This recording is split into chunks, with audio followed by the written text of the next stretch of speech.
Step in my dojo, you Step in my dojo, you step in my. It's weekly download time. It's weekly download time. It's weekly download time. Oh yeah, it's download time. It's weekly download time. And now we're going to learn some stuff about procrastination. So I was procrastinating on cutting my Christmas beard. And I was about to do it because we had the big showcase today. And then I was like, you know what? I think if I'm going to teach a class about procrastination, I got to keep it around. Shows I have some authority in discussing the matter of procrastination.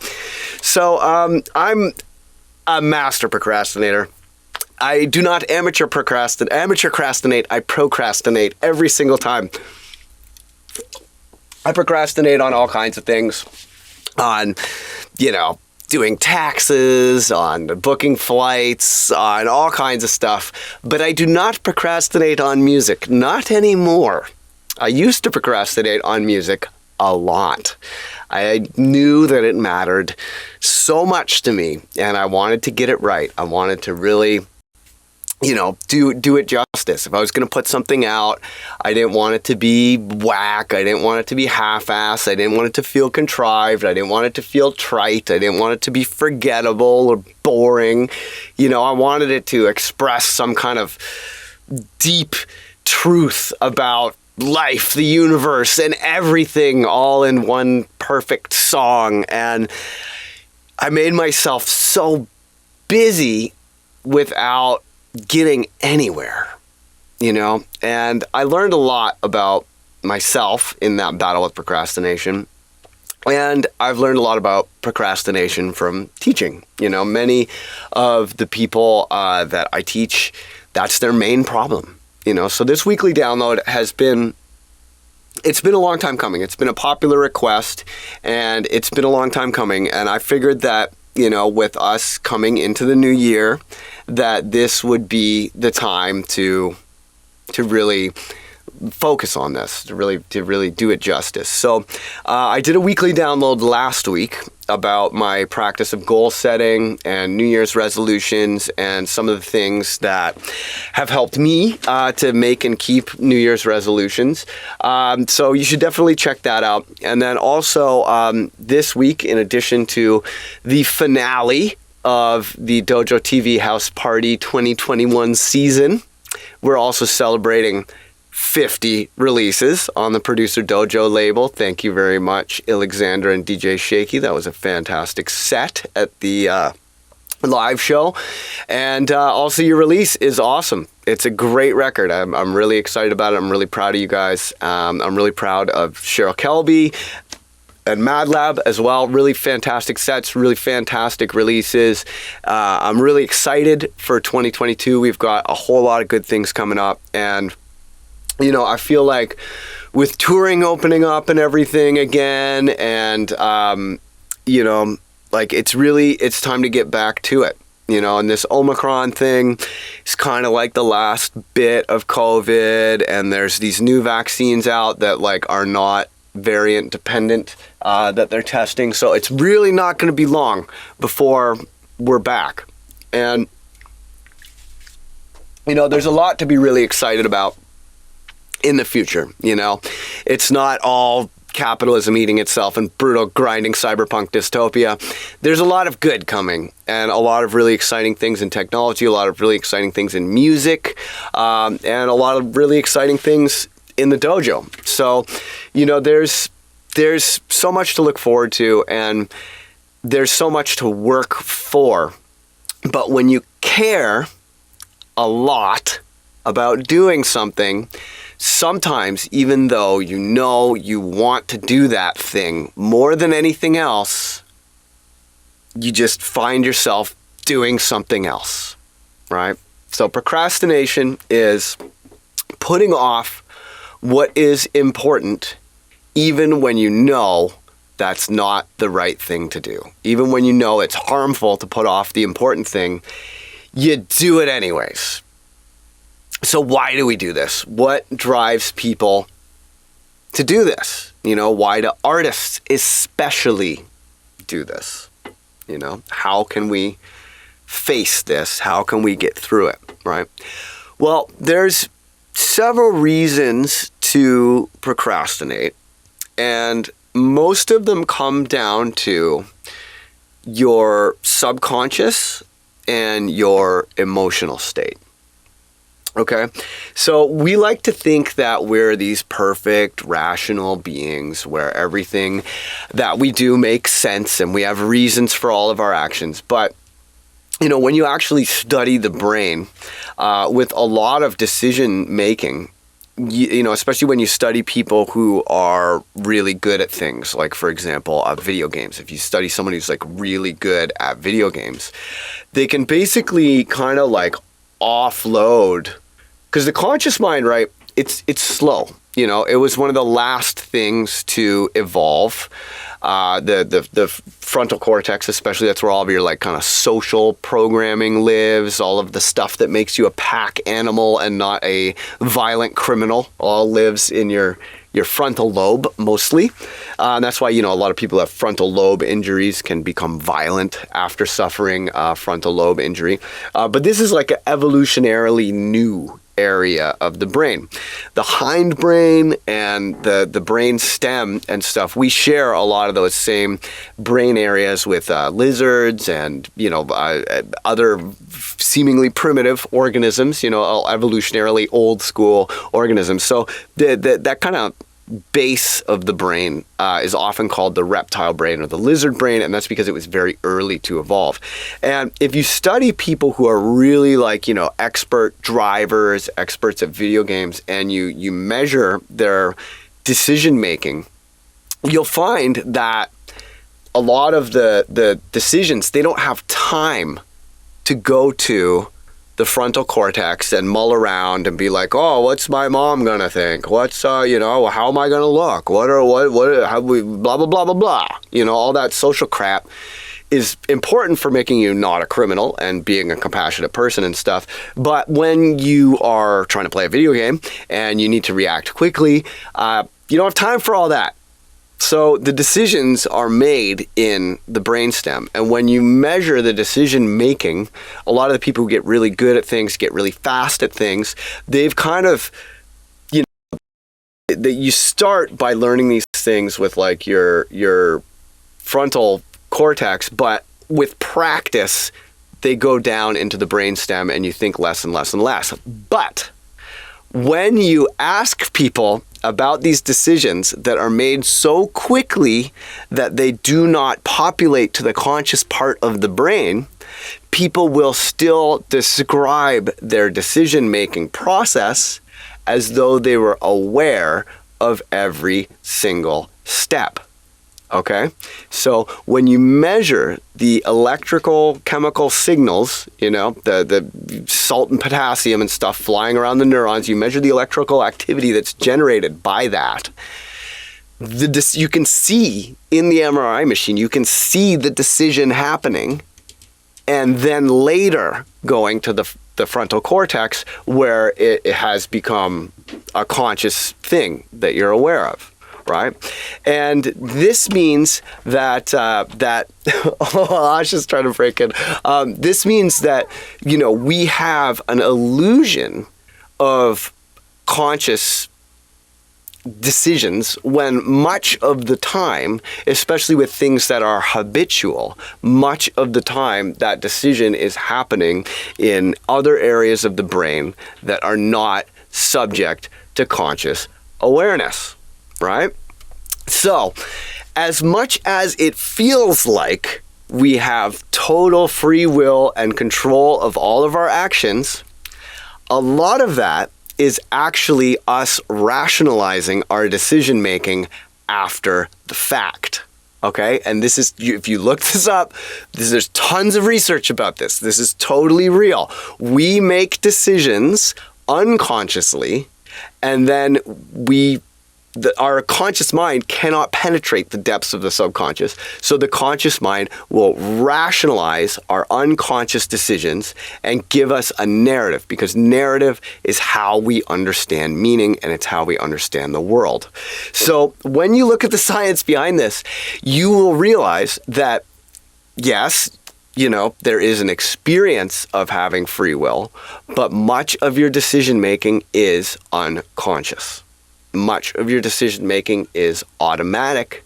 And when you can recognize that the unconscious mind has a central role in your behavior, you can start to create strategies that can deal with it. But when you don't acknowledge that the unconscious mind is making seemingly conscious decisions for you, you're going to be at a loss for control of your behavior. Because when the subconscious, when you don't acknowledge it and you don't strategize to deal with it, and you don't allow for that factor to exist, you don't allow for the reality of that, you cannot gain conscious control over your subconscious. You have to accept that your subconscious and your unconscious mind has a central role in your behavior. So if we want to regulate the behavior of the unconscious mind, if we want to regulate the behaviors of our reflexes, etc., it's up to the conscious mind to outsmart the unconscious automatic mind, because that is how you actually exert control over this. You need to outsmart your reptile brain. Okay? So thinking of the brain, I think Buddhism really kind of got a lot of this stuff right, like early on, where, Buddhism teaches us that you're not your thoughts, you're not your brain, that there are many different forces operating inside the brain that are like part of being embodied and that are not necessarily you, right? And if you've ever seen that Pixar movie, what was it called? With all the little, there's like, they show it to people who have, like the kids who are having mental health problems. There's that Pixar movie where all the little colored characters are inside of, hang on, let's see, Pixar mental health. I forget what that movie was called. Inside Out. If you watch that movie Inside Out really exemplifies this. And a lot of the ancient Greeks, they had a lot of ideas about the mind that were like this. The word genius, for example, comes from the word genie, which is not inside of you. The genie is like a separate, interdimensional being, like a spirit or whatever, that you kind of channel and tap into, and instead of to bring in things that are genius. And you wouldn't say someone was a genius, you would say they had a genius, and they had this spirit that they could tap into with their mind there was like a channel to that genie in that person's mind. Likewise, the Greek concept of a daemon is very similar. A daemon, it's where you get like demos or like I'm pretty sure the word for democracy comes with that. But a daemon is basically like a spirit that also, it's like kind of like a genie that would like interface with your mind, and you'd have like you often hear Socrates talking about the whispers of his daemon, which is giving him different messages or giving him advice or intuitions or whatever. And the Greeks, they allowed for this. They allowed for these multiple compartmentalized levels of self that are at war inside of the psyche. Sometimes they're harmonious, sometimes they are at war. And when a person is having mental health problems, often there are kind of like aspects of self that are not operating in a harmonious way, right? They're not operating in a harmonious way. So really, when you're trying to gain control of impulsive or short-sighted behavior, you need to basically train your unconscious mind that deferred gratification is preferable to instant gratification. Right? And this is like, as a parent, this is one of the biggest things that you have to teach your child is deferred gratification, because, an animal like a dog or whatever, It just wants to eat and lie around and have sex and, like poop wherever it wants and whatever, And like those urges are great if you're a dog. Like if you're a dog and you can lie around and fuck other dogs and eat whatever you want and poop wherever you want, you're sweet. You're winning at life. Like that's a great life. That's a great dog life, right?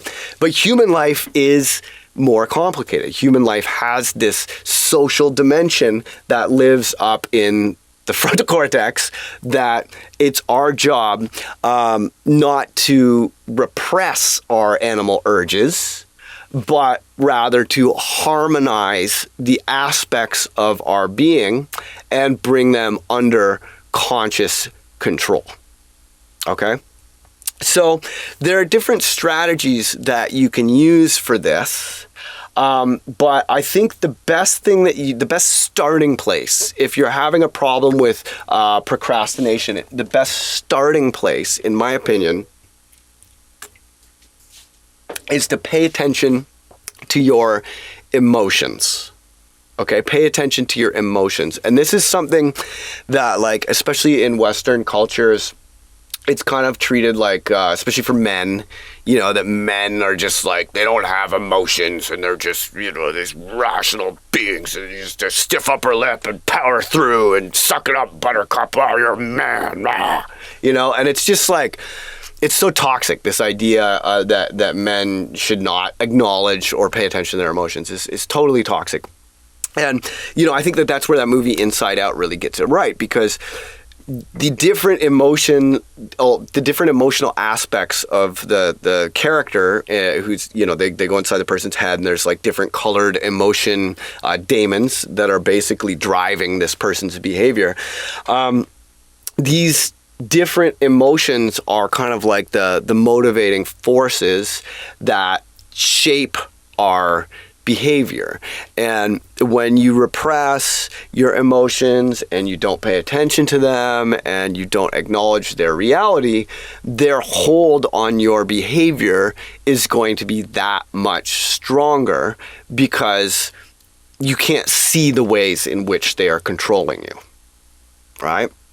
And it's like, it's like if you want to create a perfect system of control for a society, you need to build a prison with invisible bars. That was a great metaphor I heard in this like totally goofy presentation, but it was like, if you're trying to control society and everybody knows that they're in prison, eventually they're going to rise up against your control. But if you can create a subtle level of control such that the bars of the prison are invisible, then that level of control can go on indefinitely. And it's kind of like the 1984 dystopia versus the Brave New World dystopia. If you kind of examine which of those books came more true, it depends on where you are. If you're in if you're a Uyghur in China, definitely some 1984 shit. But those of us lucky enough to be living in, liberal democracies, we have something much more akin to the dystopia presented by Aldous Huxley in Brave New World, where we are controlled through pleasure and through our desires rather than through force, right? So really paying attention to your emotions, acknowledging their reality, and recognizing that you are not your emotions is, I think, the first step. Because, anything that you can experience is not self. Anything that you can be aware of is not self. And as you think deeper and deeper about what the self is, you'll find out that the self is essentially a vantage point. The eye cannot see itself. The eye, it is essentially a vantage point. And when you practice things like mindfulness meditation, or even just read about them, you can learn to basically disidentify with these different emotions and disidentify with these different thoughts, and then you will become less a prisoner of their influence, right? So I think one of the first things you can do is that you should do is, just cut yourself some slack to start with, because we have these kind of really toxic, loaded ideas of what it is to be a procrastinator, right? We think of procrastinators as lazy. We think of them as people who don't get anything done. We think of them as childish or immature. We think of them as just like, often we dismiss the procrastinators as though they do not contribute to society. But if you study the lives of great creative people, especially, many of the most important minds to the creation of all of the progress of the human race have been procrastinators. Okay? That's, people work differently, and creative people oftentimes have trouble with getting up early in the morning and following fucking rules that they don't like, and being told what to do and keeping schedules, and they're just like, usually they're just not the bean counter type, and this is kind of like often very true in the arts community, even more than the general creative community, because you can be like a creative person and work in like marketing, and like that requires a great deal of creativity. Are you in the arts? Kind of, but not really, right? So, in the arts especially, this is true, and I'm a procrastinator. I've made my peace with it, and I don't feel like acknowledging that label is an invalidation of any of my contributions to society at all. And frankly, I don't really judge the moral worth of other people based on their contributions to society, because people are born with different capacities. And to me, like the moral worth of a person, if you're going to judge a person's moral worth, it really comes down to one virtue, and that is compassion. How does that person treat those from which they have nothing to gain? All right? And like, if someone is like mean to a house pet or whatever, I'm just like, yo, fuck that person. I don't need to know that person. Like, I remember I was hanging out with a DJ friend of mine, and he had this roommate who was like so hot, like just ridiculous. She's one of those people who's just like won the genetic fucking lottery, like just off the charts hot. And I was producing a track with him at his house, and she had like, this like perfect, like fluffy little princess life and shit, and this little like Pomeranian. And she told us that, she would go out partying and just like put a open bag of food in the room with the Pomeranian and just like lock the door and just go out and do drugs for like 3 days. And I was just like, her hotness just evaporated like instantly. Like, I was just like, yo, this person is not fucking cool. I can't even believe you live with this girl. Like, what the fuck is wrong with her? So it's like, I think if you're like, oh, I'm not productive or whatever, like, different people, like it's not all about how productive you are. It's not all about how talented you are. It's not all about how skilled you are. No one's born knowing everything. No one's born good at everything. And like some people, like I have this one friend, like Ionize, who I'm sure he's in the dojo. Ionize is one of those motherfuckers who's just like 10 out of 10 on everything he does. You're just like, what?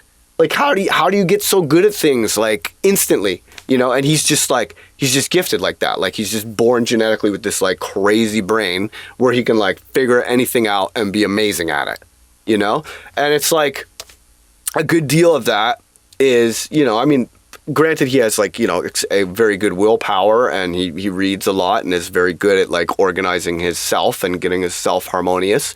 But some people are just like insanely effective at things, and that's not like, that's just how it is. That's how it is. There's like a bell curve distribution for everything, every possible trait. There's a bell curve distribution.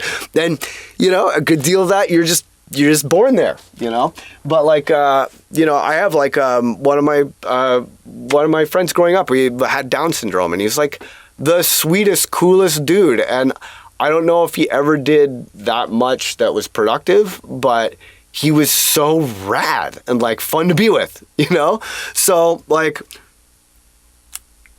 if you are nice and you treat other people well, especially people from which you have nothing to gain, that should give you some confidence. That should give you a reason to cut yourself some slack when you're trying to do all this shit that is ostensibly hard. Like, making music is a hard thing to do. There's lots of details. There's lots of stuff. It's one of those amazing areas of life that you can just keep working at and working at and working at. And no matter how much work you put in, there's always more to learn. You can always be better. You're always a student. Your entire career in the music industry, you're always a student. You're always learning. And the people who get the best are not the people who are like, I'm fucking amazing. I don't have to try anymore. Like, I'm so awesome at this, whatever. Like, everything I do is great. Those people are not the best. And I was talking to Edit today from the Glitch Mob. I hadn't caught up with him in a while. We were talking about like live modular. One of my New Year's resolutions is live modular on stage by the summer. And I was talking to Edit, and he was telling me that he is a huge fan of Baphometrics from the dojo and checks out her YouTube all the time. And it's like, her video on gain staging that she just did, like that finally made a whole bunch of things click for me. And like, that's awesome. Thanks for teaching Baphometrics. So Edit, who's someone who has long been like one of my just like pedestal hero, amazing, top musicians in life. Like, I was like, the first time I met Edit, I was like shaking. I was so nervous. I love like that Crying Over Prose album changed my life, And here's Edit studying from one of my students. That is the attitude that people who are truly excellent in music have. You're always a student. There's always more to learn. There's always different things that you can, there's new ways of thinking about fundamental concepts. Like, Edit has done thousands of mixdowns, and he's still learning new ways to think about the fundamentals, right? That's the attitude that you need to have. So if you're going around beating yourself up because you're not the best at everything, that's fucked up, right? And just imagine like you're, I gotta straighten my hat. There we go. My hat's straight. But yeah, if you're, just imagine imagine like when you say these things to yourself that are like negative things to yourself, because people say fucking terrible shit to themselves all the time, right? When you catch yourself saying these things, you should ask yourself, like, would I say that to like one of my friends, right? Like, would I tell one of my friends, you suck at this, you're never going to be any good at this. No matter how hard you work, you'll never be as good as anyone you love. You should just give up. Would you say that to someone that you care about? Would you say that to that person? And the answer is, fuck no, you wouldn't. You'd be the asshole if you said that kind of shit to someone else. So why the fuck do you say shits like that to yourself all the time? Okay? Don't. It's pathological. When you catch yourself with self-talk like that, you got to cut yourself some slack. You got to be like, hey, whatever. Nobody's born knowing everything. And it's really important to always be learning new things. And if you have a block where you're afraid of the emotional consequences of admitting that you don't know everything, you're going to become ideologically rigid. You're not going to be able to be flexible in your thinking, and you're going to become traumatized by the inevitable collision of inflexible ideological rigidity with the reality of the world. And that is actually what the word trauma means. Is not just an injury, but it is an injury from the unexpected. Trauma is when your mental map of the world is inadequate and you are violently forced to face that fact. That's why trauma is so much worse than just an injury, right? That's why trauma has a psychological component to it, is because that's what it means. It means your mental map of the world has collided with reality. Your insufficient mental map of the world has collided with reality and you have suffered pain from this. That's what trauma is, right? So like the French, right? They have these two words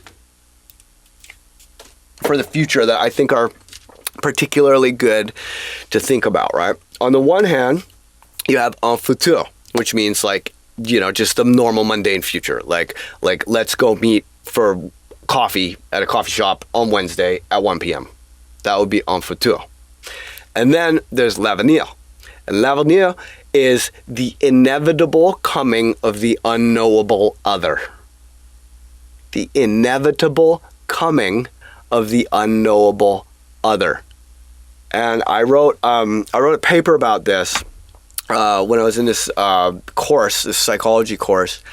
And the thing that the metaphor, the visual metaphor that I explored in this paper was this YouTube video that I saw of this baby that was like born with just no face, like no face at all. And she needed like 17 surgeries by the time she was like 1 year old.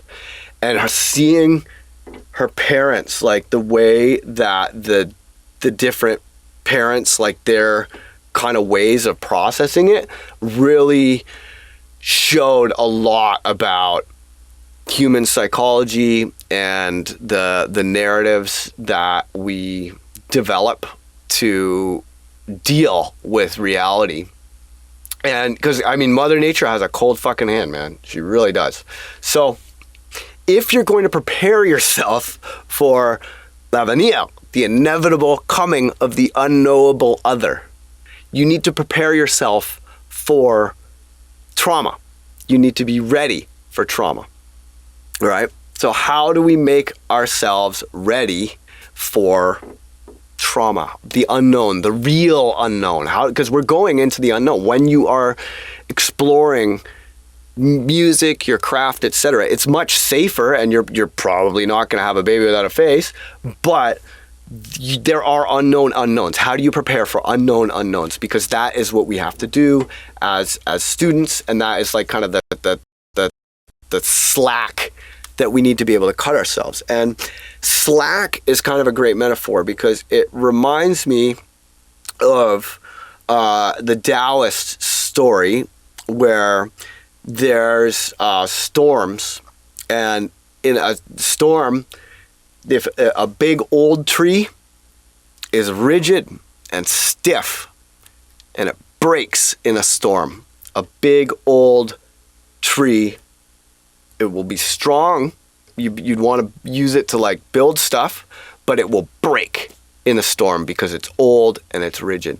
Whereas the saplings and the bamboo can handle the monsoon, right? So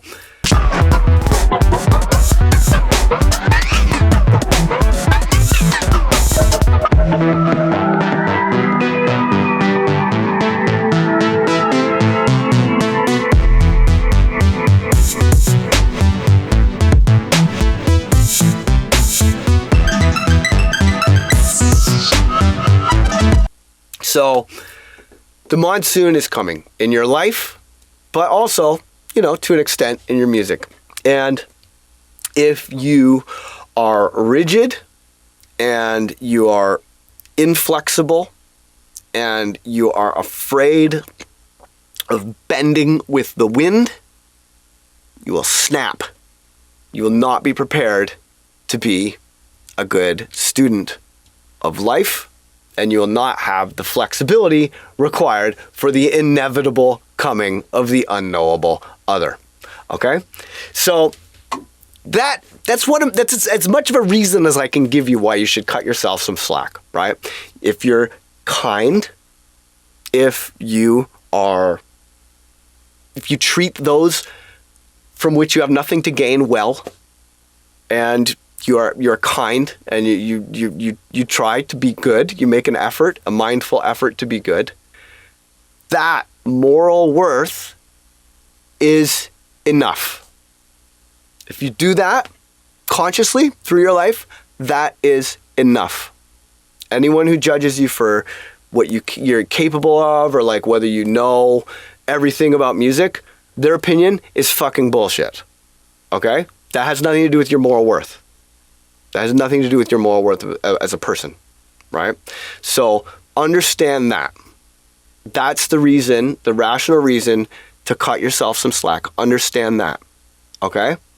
And recognize that the fear of being deemed worth less because of some kind of a shortcoming that is anything other than a moral failing. Like, you should be afraid of becoming a sadistic asshole. That's definitely something you should fear and be, because that will cause problems. That will definitely, like, if you are a piece of shit and you treat other people shitty all the time, you should be worried about that.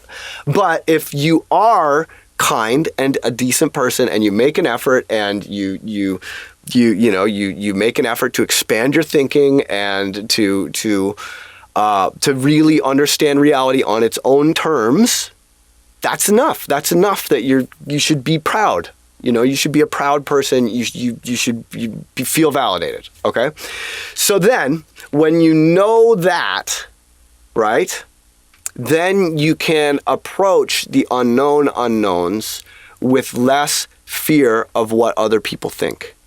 Because what other people think, if they're judging you on things that are not accurate, their opinion doesn't fucking matter. Like, when I go outside with my dogs, their criteria for, what makes me a good person or not is completely fucking different. Like, I wonder what they think when I pick up my dog's shit on the street. They're probably like, why the fuck is he doing that? Like, I just shit that there. Like, leave that alone, man. Like, why are you collecting these things? You fucking weirdo. Like, my dog is probably judging me negatively for picking up its shit. But does that matter? Fuck no. No. Like, I should still totally pick up my dog's shit, Like, be conscientious and be a good neighbor. Like, of course, So your other people's opinions, when they're judging you based on criteria that don't fucking matter, their opinions don't fucking matter. Okay? Right. So getting rid of that fear of what other people think, I think, is like the first step, right? That's the first step. You need to start treating yourself with the same loving kindness that you would treat another person, and stop saying to yourself things that you would never say to someone that you love, right? And like, if you can't love yourself, how the hell are you going to love anybody else? It all starts with that. You have to be cool with yourself as you are. You have to be cool with yourself as you are. And the people that count love you as you are. Their love is not unconditional. You have to like not be a sadistic asshole and not be deceptive and not be like, not violate the social contract, but provided you don't violate the social contract excessively, or if you do, you're at least like charismatic about it, then people, because people cut you a little bit of slack with the social contract, but, don't be an asshole. But anyway, so that's step one, right? And then you'll be able to kind of embrace beginner's mind and to be able to embrace, making yourself a little bit uncomfortable. Because, growth and deferred gratification is all about being able to sustain discomfort. Right? Being able to sustain discomfort. And I've mentioned this before in some of the classes, but I think it bears repeating that our concept of being gifted in Western cultures is totally toxic. It's fucked up and not cool. Okay, so our kind of ideas, a lot of our ideas about being gifted in school and stuff, and what makes a gifted student, is actually based in eugenics, which you may recognize from such hits as the KKK and the Third Reich and phrenology. Eugenics is not real science, but racists like it a lot.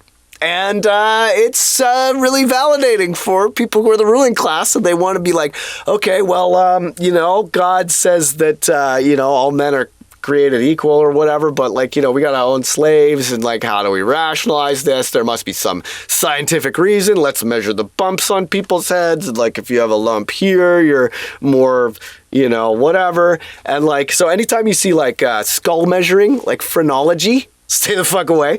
And the ideas, a lot of these ideas of eugenics have unfortunately kind of permeated a lot of our cultural institutions in the West, specifically education.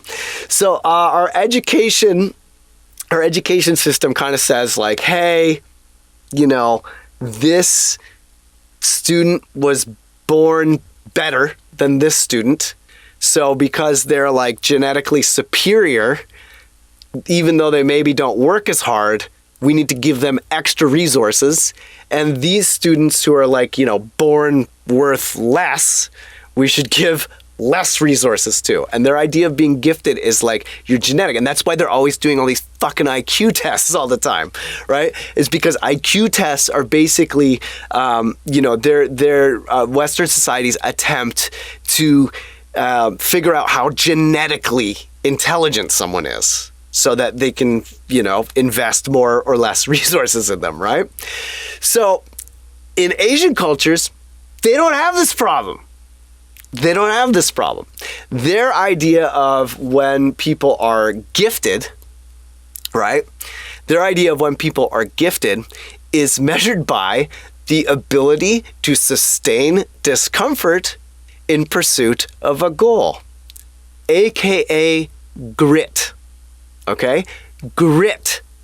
Not genetics, but grit is what makes you gifted in Asian societies. And this is one of many reasons why Producer Dojo is a dojo, and there is an expressly kind of, martial arts / Asian kind of angle to a lot of the philosophical concepts that are taught in the dojos, and one of many reasons. But in Asian classes, they don't, they when they're putting people to the test is how they handle pressure. Pressure is the test, not pattern recognition or test taking, right? Because you can get really good at test taking. There are places where you could, let's say you really want to get into Mensa, right?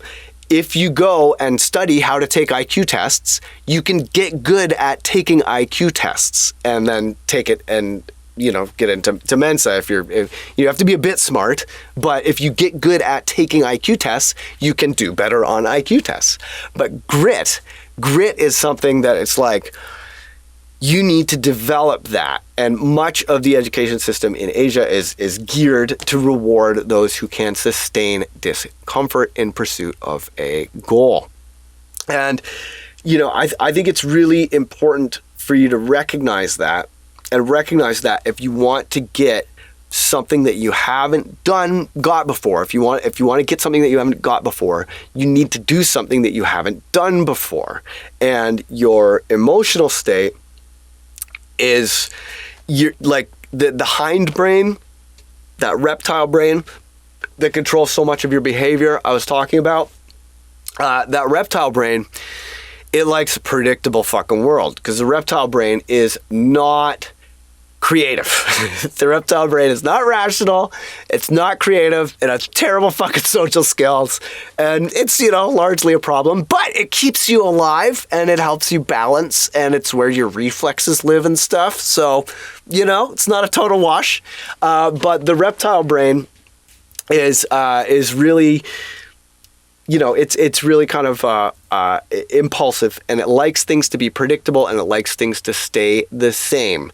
And new things are threatening to the reptile brain, right? The reptile brain, just think about it like a puppy dog, It just wants to eat and lie around and fuck and shit wherever it wants. That's what your reptile brain is like, right? That's not necessarily bad if you want to live the puppy dog life, but if you want to live a musician's life, you're gonna have to learn how to control that. So you need to develop your ability to sustain discomfort in pursuit of a goal. You need to develop grit.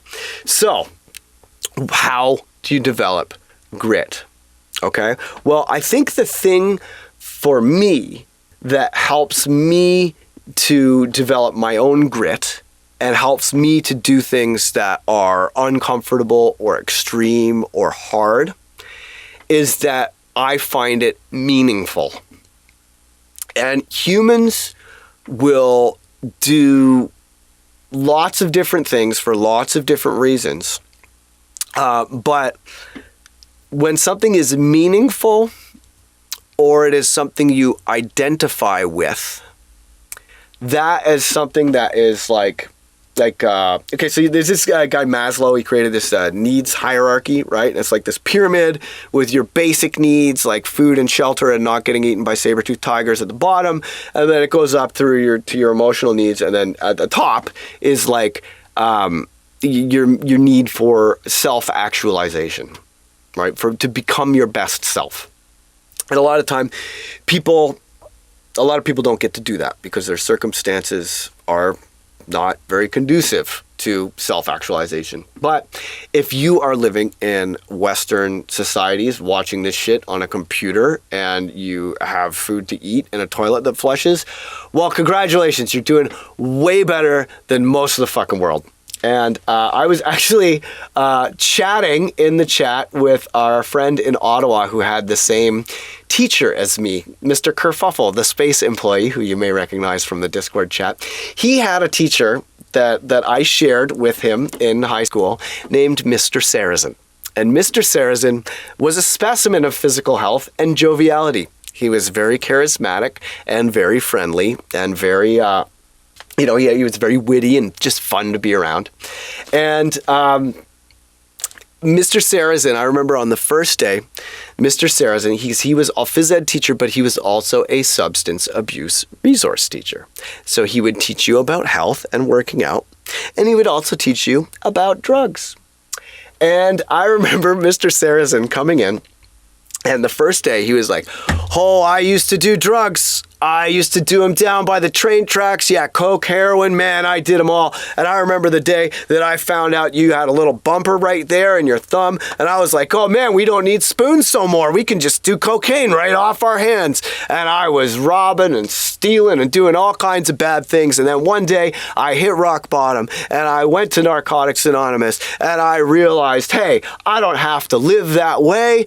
I'm going to make a change. And I made a change. I decided to make a change that day, and I made a change, and I swore I wouldn't do drugs, and I went to rehab, and I started working out, and I got a job, and I'm a picture of health, and I'm doing great, and I'm teaching you today. And I was like, probably supposed to be like, okay, don't do drugs. Drugs are bad, I think was the message. But I was looking at this guy, and I was like, this guy fucked up pretty bad. Like, objectively, he did all the things that you're totally not supposed to do. He did all the things that they're like, don't do this, you'll fuck up your life. He did all that shit. And he's pretty healthy, and he's got friends, and he's got a job, and he's fun to be around. I was like, man, I need to take some more fucking risks. Like, clearly, which is probably not the lesson to learn, but I think it's a good lesson, when you're in a Western society and you have the lower needs on the, your physiological needs, your safety needs, your belonging and love needs, your esteem needs, your cognitive needs, and then you can progress to your aesthetic needs, your self-actualization needs, and your transcendence, which is your spiritual development. So you lucky people, you get to focus on the top levels of the pyramid because you don't have those terrible deficiency needs holding you back. Okay, so you don't have to you're not starving. You're not some of you probably work jobs you don't like, but you're not working jobs you hate.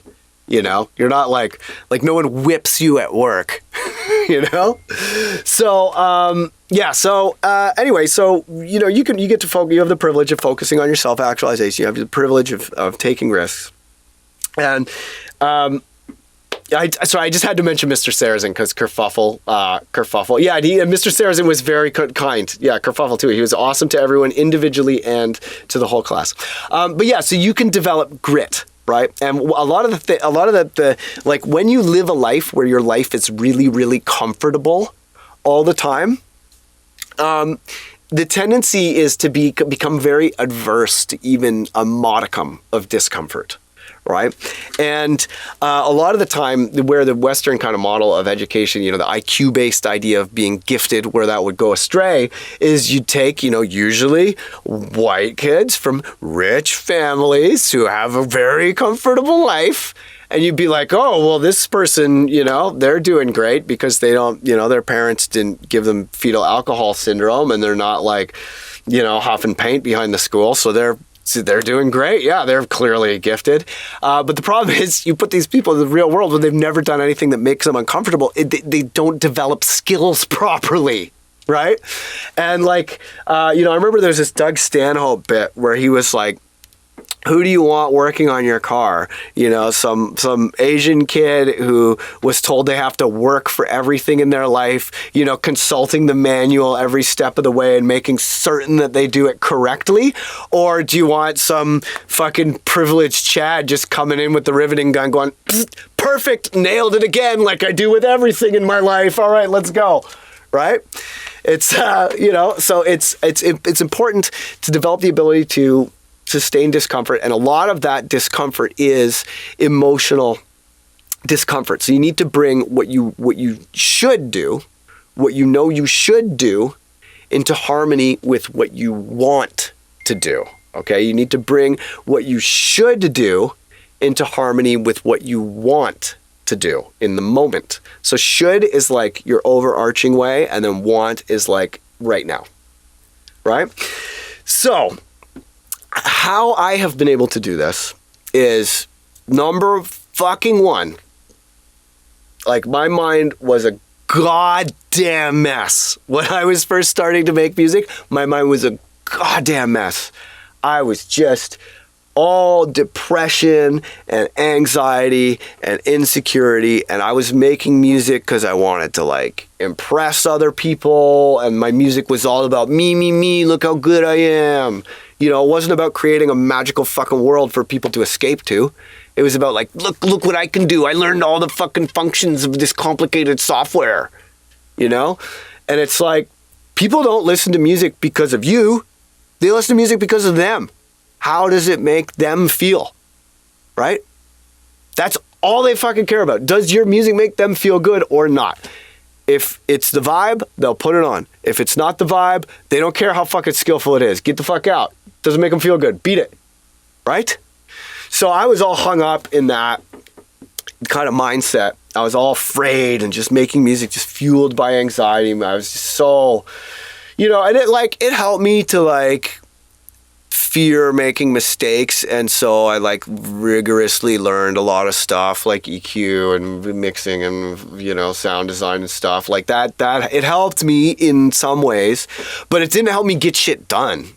I was busy as fuck getting nothing done. I was skipping all the birthday parties, I was turning down dates, I was spending all my food money on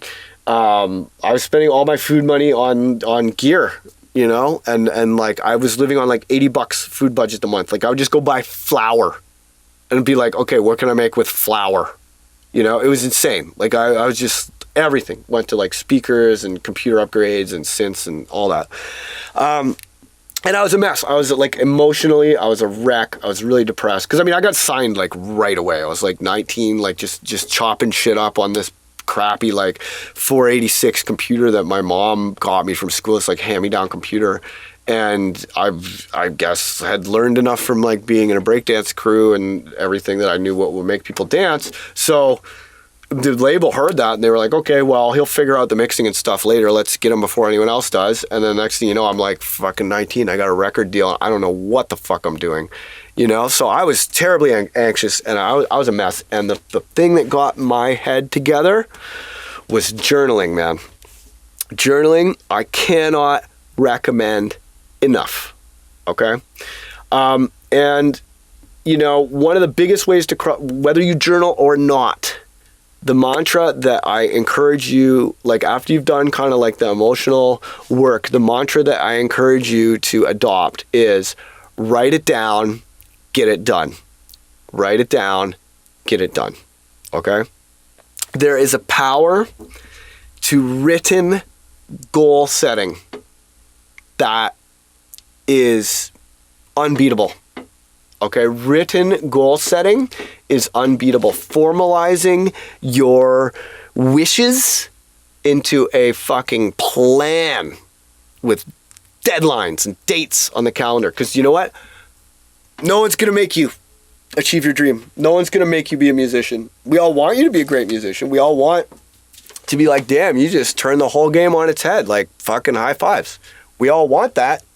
The only one who doesn't want that is that like demon of fucking inertia. If you ever read the Oatmeal comic, do you know that guy, the Oatmeal? He calls it the bleh, right? And we all have the bleh inside of us, you know? And it's just like, hey, fucking have another beer, watch another episode, fucking sleep in, you know, whatever. Do whatever you can get away with, you know? And that's not like puppy dog, you know? That's not you. That's the bleh. That's the puppy mind. That's the reptile brain. Whatever the fuck you want to call it. The monkey mind. Whatever you want to call it. Stop identifying with that. That's not who you are. Okay? You know, you are the one who sees and the one who makes decisions. You know? And you need to guard against the subconscious mind taking your power away. Because it is very easy to rationalize decisions you make on autopilot, and science has shown us that that's what we all fucking do. Without exception, we all rationalize decisions made on autopilot. That's why my first album was called Autopirate, right? Is because I was, you know, what got me to make that album, Autopirate, was recognizing that there was a pirate inside my mind taking over my decisions, that I had to treat that level of the mind as a demon to be slain. And I slayed it with the pen, the power of the pen. So the journaling exercise that I adopted that made that change in my life was from a book by Julia Cameron, who I actually later learned is James Cameron's wife. That's pretty cool. But she is a creativity expert. And she wrote a book called The Artist's Way. And The Artist's Way is a great book. It's like a 12-week program for helping you to kind of like deal with some of these emotions and like procrastination and getting out of your own way, you know, because we're all our own worst enemy. You know, the greatest obstacle to you doing everything that you want to do as an artist is, of course, yourself. You know, you are the greatest obstacle in your own way. And, you know, I say this again and again and again. It was the first part of the ill methodology. The chapter fucking 1 of the weekly download, lesson 0 in the weekly download, is you got to get your head right. You got to get your emotions right. You got to deal with your insecurities and you got to deal with your demons. And you don't just slay them once and call it a day. Okay? It's an ongoing thing. It's like cleaning your house. You know, you don't just clean your house once and you're like, perfect, I'm Mr. Clean. I never have to clean my house again. Nope. You gotta clean You got to do your mental housekeeping, tend your garden, or it will be taken over by weeds. So watch the ill methodology one again if you want more on this. Watch last week's weekly download if you want more on the goal setting aspects of this. But really, like journaling, the morning pages, you just do. I do 2 pages in a moleskin. Like it's the original exercise was 3 pages of like full like lined paper, but I like using a graph paper moleskin because it's like small and fits in my backpack. And then also like in the back, I like draw things and make diagrams and sketches for projects that I'm working on and stuff. So I like the graph paper moleskin, and those lines are fucking crammed. Like there's way more lines on a graph paper moleskin than there are on like foolscap, like you'd write on in elementary school. So, I do 2 pages, no line breaks, no punctuation, never stop to edit. I never fucking read them. And I just dump words onto the page as fast as I possibly fucking can. And the only way to fuck the exercise up is to be slow, right? And what that does is it helps get a lot of your unconscious emotions out where you can see them and deal with them. And it helps you to learn to hit the fucking gas and stop overthinking everything. Because remember, people who are experts at anything, they're making decisions with their hindbrain. But they have trained their hindbrain, right? Because the reptile brain is not necessarily the enemy. It can become your trusty steed that will take you to the mountain, but you need to train it, okay? And to train it, you need to get to know it.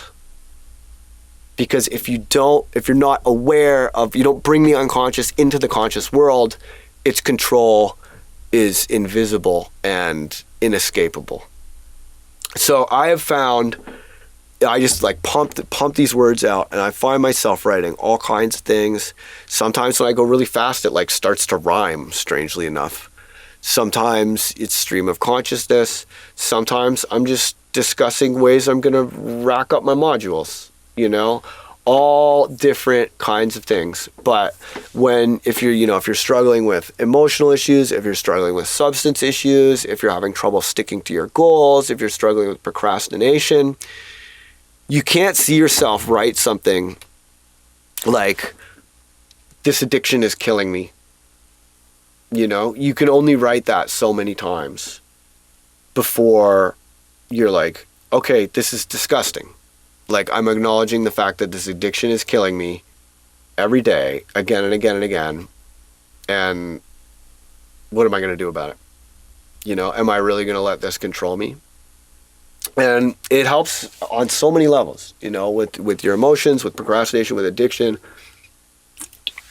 with compulsion.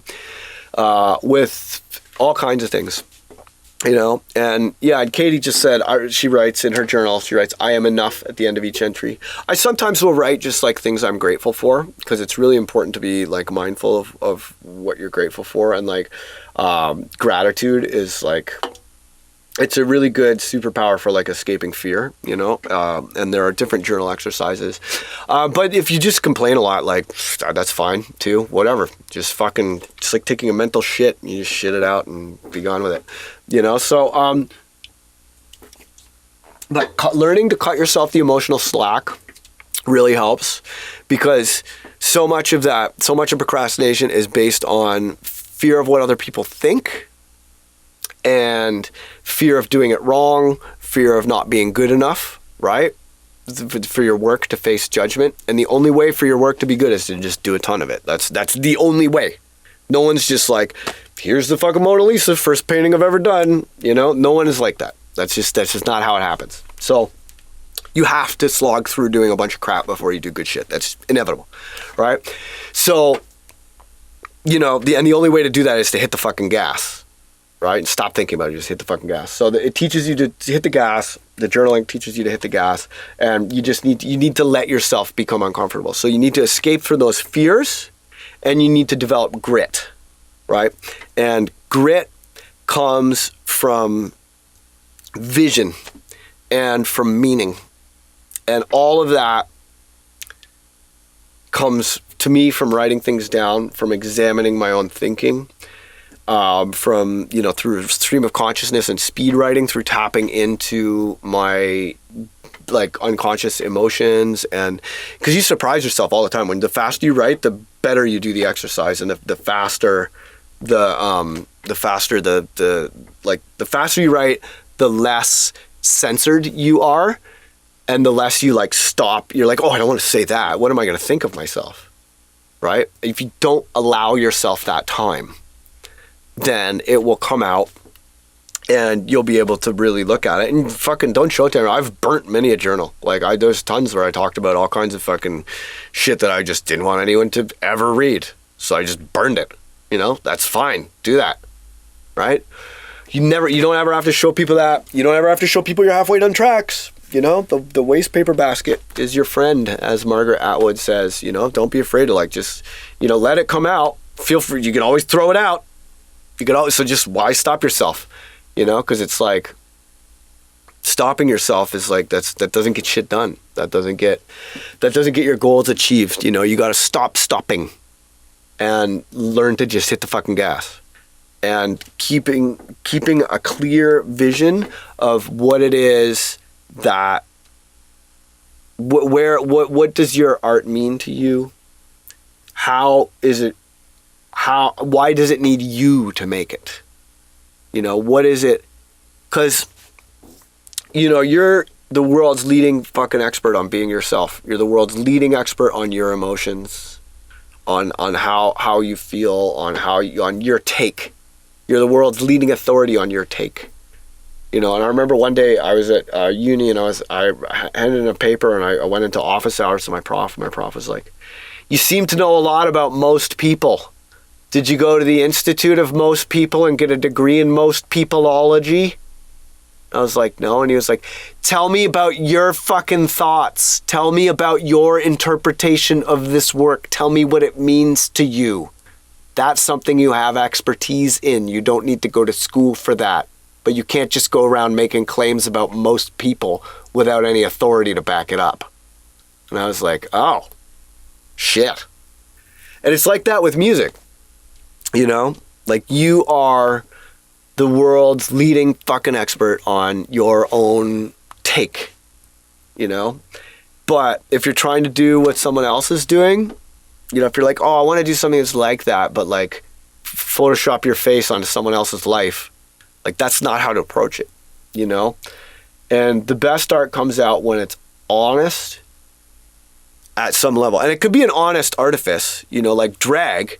Drag is like inherently artifice, but drag is like more honest than, the masks that we wear to fucking pretend to be normal and make it through the fucking, make it through your day without, being afraid of getting punched by some jock, So it's fine to engage artifice, but that artifice should always be in pursuit of an authentic expression of your take, of your life, your emotions, you have a lot to say, and I think a lot of people, especially people who kind of grew up with like a comfortable life, they're like, oh, art is pain and suffering, and like, what is my music, what do my fucking problems matter? And it's like, like some of the, it's like, every problem is equally valid in the world of art, like you can write a great song about, an ant that couldn't catch up with the rest of the other ants and went down a river, because when it's in a song, even the mundane becomes metaphor, and like let's say you want to write a song about love. Love is like a big fucking concept, and you're like, oh, what do I have to say about love? That's so fucking trite.